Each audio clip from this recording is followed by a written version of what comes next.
Hi, I'm Judy Matthews. I'm an archivist with the Metropolitan Library System. And I'm Kimberly Francisco, manager at Ralph Ellison Library. We are excited to introduce the Family Archiving Take-Home Kit. Kimberly and I are going to talk about some of preserving her heirlooms and go through all of the items in the kit to help you understand how to best use them to preserve your items. Are you ready to take a look? I'm ready, yes. The first thing is this archival quality box. It's a pretty small size letter box, but you can fit a whole lot of items in here. The number one thing to think about when you're archiving things is not how they're stored when you're touching them or showing them to people. The majority of the time, they'll just be tucked away in here. So you want to have items as flat as possible on top of each other. So whether it's the packs that we used to get the 35mm print photos in, Yes. something like that, you want them to be flat and packed together so they stay upright and stable. Okay. So the first thing is put everything or as much as you can into this kit. So as you were speaking, have photos come in a pack. Could you store them in that full pack, or would I need to take each individual picture out? We don't want to touch and restore every individual item. That's really not necessary. When they come in that pack together, they were all rendered under one chemical process. So you're not introducing a variety of chemicals together that might react. They're already done reacting in that pack. I would just keep them like that, but I wouldn't mix a variety of photo types. Gotcha. Thank you. One of the next simple items in here is just a folder. Anything that can be flat or is two-dimensional is perfect for here. So you have a couple of things that really the information is sort of more important than looking at them. Like a photo you really want to take a look at. But things like this, so you have, can you talk about some of these items that might fit really well in here? Sure. So this is my mother's board nurse examiners, her certification from like 1958. Wow. Yeah, pretty cool. So I would just lay that in there, make sure it's flat, and then fold it up. And then you could label it nurse examiner's board, and then you know exactly what was there. And so when you're looking for something because you want to scan it, because you want to show it off, you're not like looking through everything. You know exactly what you need, and so you're not touching it more than you have to. Exactly. That's great. So other items that you had were flat was a diploma Yeah. is another really good one. Exactly. And these could be stored together? I don't Yeah, have to have they're usually again. just paper. I'll show you something next about what we might do between them, but since they're all the same, I would leave them together. There's a couple of diplomas in here, and you can just leave them all together like that. They're And again, offset. just marked on there. They're offset, so part of it's not going to spill out. The whole item is contained. Perfect. So something else that seems really simple is we've included some paper in this pack. Now this is kind of a higher weight and acid-free paper. Everything in here is archival quality. We would use it in our archives. But one nice thing about paper is you can, one, make a little packet out of it. You can fold it in half and use that kind of like another folder to hold a small item. Or you could use it to interfile things. So you have like the similar size items that are made with different kinds of paper. You might, for example, lay one of them down, and then you can put a sheet of paper between it, and then the next one's there. Yes. They don't get jostled together, and it also sort of protects from any sort of different materials interacting with each other when they're in storage.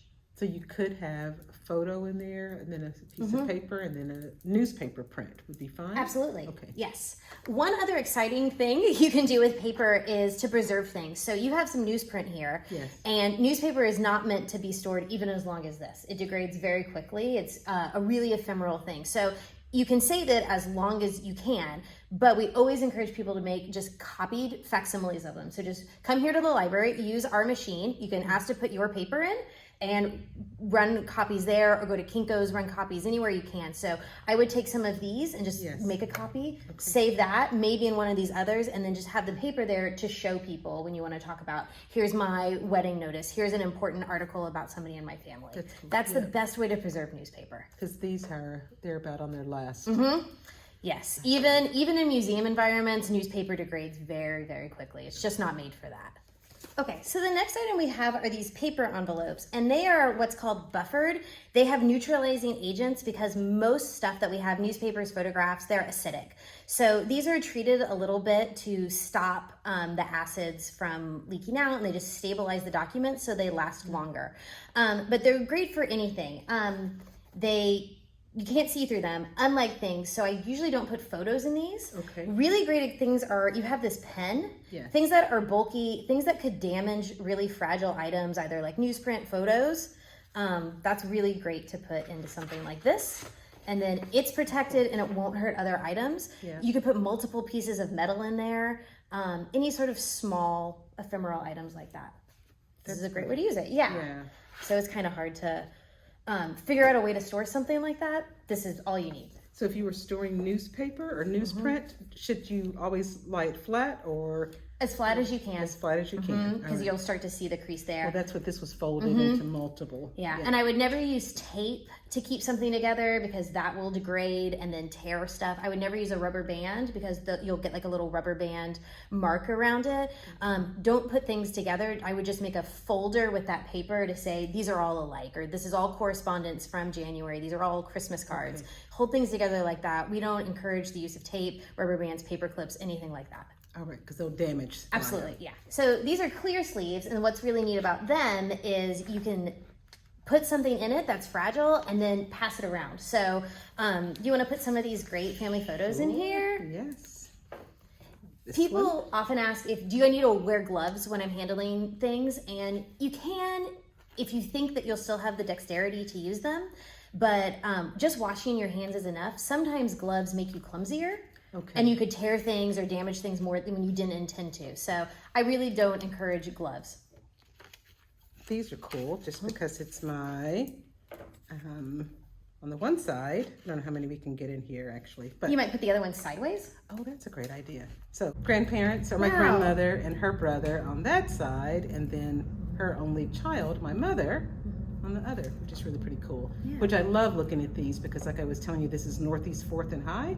And so that oil derrick, which was, she was born in 35, so this would have been like 1940. Early 40s. Because she's snaggle-toothed and she looked like With a about little doll. Yeah. I love it. And so it's no problem to, if you're having people over, to get this out and carry this around. Doesn't matter if Exactly. somebody's been eating or if a child might get to it, or you just don't have to be as worried about the fragility of the photos or the oils on your hands hurting them. That's a great idea. And you can store them like this. They're easy in and out, and I would just keep it just like that once things are in the photo sleeves. Leave them like that until you need to maybe make a scan. So what's your opinion on photo albums? You know, If things are already taped in there, if they're hard to take out, I would just leave them as they are, and they sort of are, there's both the medium and the message together. You sort of made another document with all of those sort of scrapbooks. got you. But I wouldn't encourage people to take items and then make a scrapbook out of them if they are already loose. All right. It's just not a good way to preserve things. You're putting tape into them, sometimes on the actual documents. It just isn't a good way to preserve them. I might make really nice facsimiles. I would copy. You can just copy photos and have a good enough version to then put in a scrapbook that you pass around. But the originals, I would put in a sleeve, put in a folder, put in the box, and put up in a cold, dry part of your house. You don't want heat or humidity. That's really the danger. But normal humidity of a house, normal temperature of a house, that's an ideal place for photos. So if you had photos in an album, and you know how some albums have like the adhesive on one side and then this odd film, if you took those out, let's say they were in a 3-ring binder, would you then just slide that full sleeve as it is into, you know, a sheath like that versus trying to take them? I would be very, very careful about taking things apart. You just don't know how old it is, or then you rip it and you've completely lost it. Yeah, so that's a really good example of a really precious photograph that Yes. now you don't want any more damage Right. to. And because you've already taken off some of that like protective layer Yes. of the 35mm processing, it's more fragile. It's releasing different gases that it might not have if it hadn't been touched and torn up. So what about storing color photos with, you know, like from very different time periods? If you have enough sleeves, if you can put that paper between them, that'll make a big difference. Okay. I would try to put things of a similar time, similar look of the photo. Yes. Keep those together, and it'll also probably be around the same time frame anyway, Right. which is how it might be easiest to talk about your family heirlooms. We also you had some children's stuff too. Oh, yes. These are really Fine little precious Picassos. and one of a kind. This is another thing for an individual folder, especially if they fit into that letter size photo, and then just put a sheet of paper between them. Absolutely. Because you know there is glue, there are different sort of inks that could run together. We never encourage like Sharpies to be used when you're labeling stuff. Just use a pencil because it'll never run into your documents. That's a great, that's Yeah. a good idea. We have no Sharpie policy in the archives. Okay. But yeah, but this is a great thing to save and really special. And you can't scan this. You No. know, you really have to have the physical object. So I would just have save the most important ones, put paper between them, and just load them into a folder. Take them out to That's show what's off always grandkids. tricky Yeah. to figure out which ones. I save them all. So. But They're so cute. thank you. Well, thank you so much for sharing some of your documents and helping all of us understand how to share our stuff. So if you have other questions about your documents, please find us at Special Collections. We're on the Metro website, or you can email us at special.collections@metrolibrary.org. We'd be happy to help you use these items. Thanks. Thank you.